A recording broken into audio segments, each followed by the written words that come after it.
So here's a really unpopular thing that I'm about to say.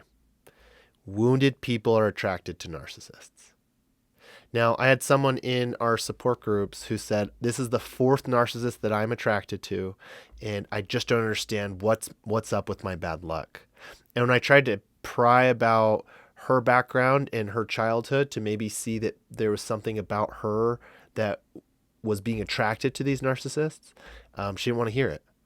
And so I ran the math, and if she was attracted to four different narcissists, the probability of this happening was 0.001% chance. That's 1 in 10,000 that she just happened to be dating four separate narcissists. And I had two different girls that I had dated that had previous exes who were narcissists. And I remember one of them told me that if she and the narcissist were put in a room, her therapist said that they would just be attracted to each other somehow. So there's something more happening here. And in this video, I'm going to explain the 8 different personality types that get drawn to a narcissist and why that happens. And at the end, I'll talk a little bit about how to stop being attracted to them. All right, here we go. So the first one, this is the one that gets talked about the most, the empath. Empathic people can see the wound that's behind the narcissist mask, and they have a true desire to help this person. Empathic people are like the type of person who has a whole bunch of rescue dogs and will give the shirt off of their back and is always acutely aware of the emotions of everyone in the room. Empaths get a deep satisfaction from being love in the world. And this is probably the one that is the most sad to watch be connected to a narcissist because they care so much. And to see them get hurt truly is really, really sad. Let's go on to number 2. The second one is the codependent. Now, people can be both of these. Very often, empaths are also codependent. So the codependent gets control in their life by having someone who is a little bit out of whack and needs constant help and attention. They feel a sense of control because it allows them to not have to look at themselves, to look at their own problems. So let's go on to number 3, people with low self-esteem. Someone with low self-esteem is drawn to the narcissist because narcissists experience something that is called idealization and devaluation cycle. But at first, when a narcissist is drawn to you, they truly are drawn to you for certain reasons. There's something about you that they really like. Maybe it reminds them of their mother. Maybe it's something about the way that you are. And what they do is they applaud you. They call this love bombing on the internet, but my experience as a narcissist is that I'm just truly infatuated with this person. I just think that they're so cool. And part of the reason that this happens is because the narcissist on a subconscious level knows that if you're amazing, then he's amazing. So by applauding you, they are also in a way applauding themselves. When they say that you're so great for XYZ, that's just making them look good for those exact same reasons. So if you have certain characteristics about you that they find really amazing and interesting, I personally don't think that they are purposefully love bombing somebody. They are just actually infatuated with this person. And this feels amazing to someone who has low self-esteem. When a narcissist is showering you with praise and that's all you really want in life, that can be like a drug. This leads us to number 4, which is the echoist. Now, echoists are people who don't have their own voice. I first heard this term in a book called Rethinking Narcissism by Dr. Craig Malkin, and he tells of, in the original Greek myth of Narcissus, the man who stared at his image until he died, there was a nymph, and her name was Echo. Now, Echo had a spell cast on her, which meant she could only respond back using the words of somebody else. And so Echo fell in love with Narcissus. She thought he was the most beautiful thing in the world. She followed him, and he ultimately denied her, and then that's the end of her part of the story. But what's really interesting about this is that the person without a voice is drawn to the person with a really strong voice. And I've experienced this as well. There was a girl that I dated who loved to get lost in Narcissist, the guy she dated before me and me.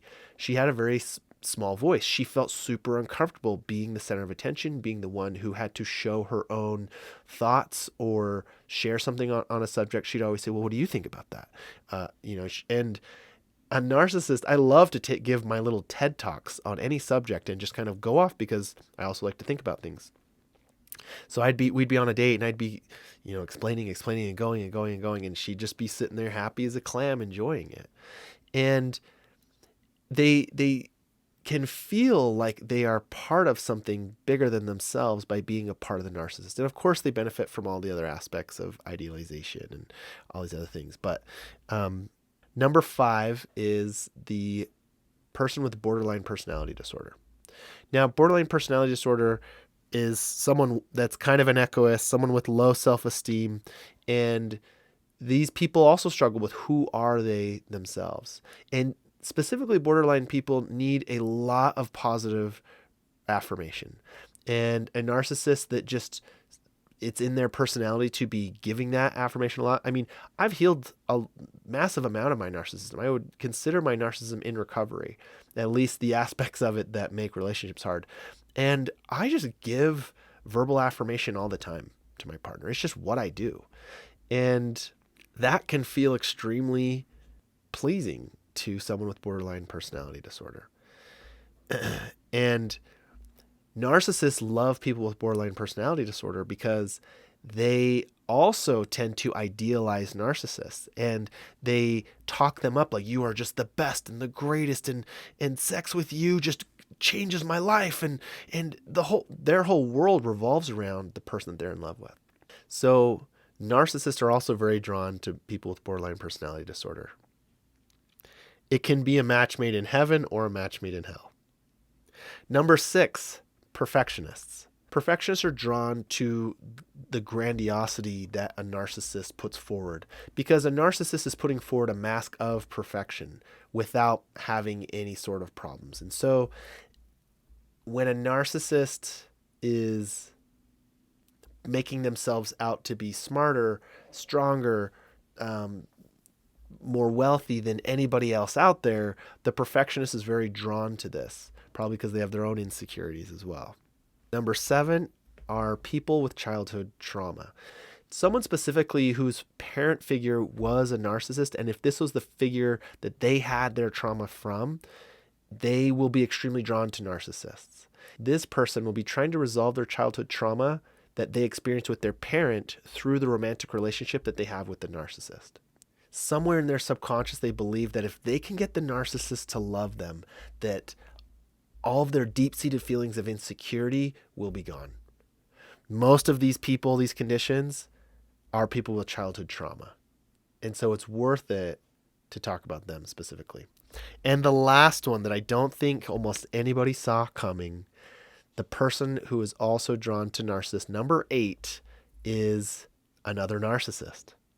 Now, usually a covert narcissist will be drawn to a grandiose narcissist, and vice versa, for all the same reasons that I just described.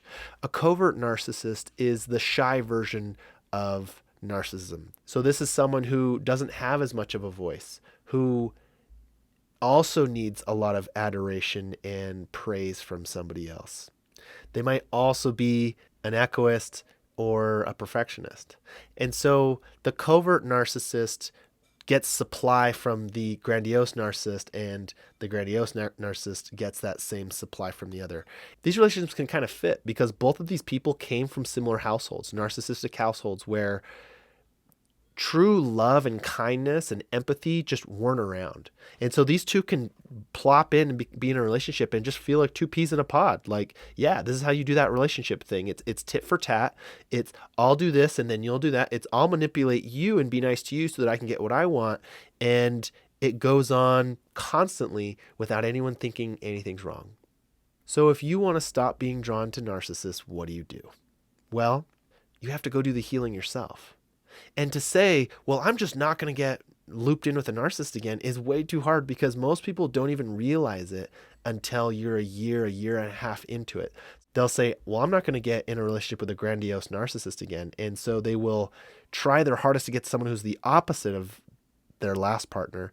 And what they'll end up doing is just getting in there with a covert narcissist. Someone who's still a narcissist just on the other side of the spectrum. So by looking inward and saying, what are the parts of me, the wounded parts of me that are attracted to these narcissists, is the way to make it so you won't get mixed up in that situation to begin with.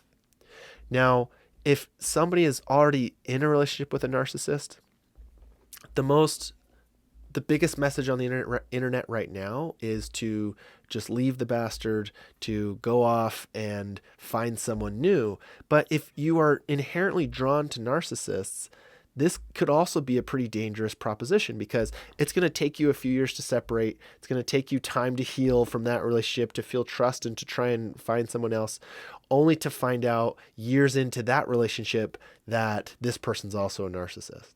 I mean, it could take you 5-7 years and you'll be right back to where you started, which is why me and my partner Kira are actually pretty big proponents of looking at another option, which is maybe me and my narcissist can both be healing partners and both try to heal our aspects together. That has actually been the journey of me and my partner Kira. And as she healed her empathic, enabling, codependent ways, and she stopped self-abandoning, it challenged me to grow a little bit. And as I grew, she grew, and we were able to kind of spiral our way up and back out of the problems that we had been drawn into to begin with. So there's a large portion of my channel dedicated to that. If you ever see a video with both me and Kira speaking, most of the time we're going to be talking about those types of subjects. So if you're in the situation where you're always drawn to narcissist, or you're in a relationship with a narcissist, there are a whole bunch of resources in the links below. This channel is mostly dedicated to people like you. I hope that you can find the healing that you need so that you can live a more peaceful and fulfilling life. I hope someone finds this helpful. See you.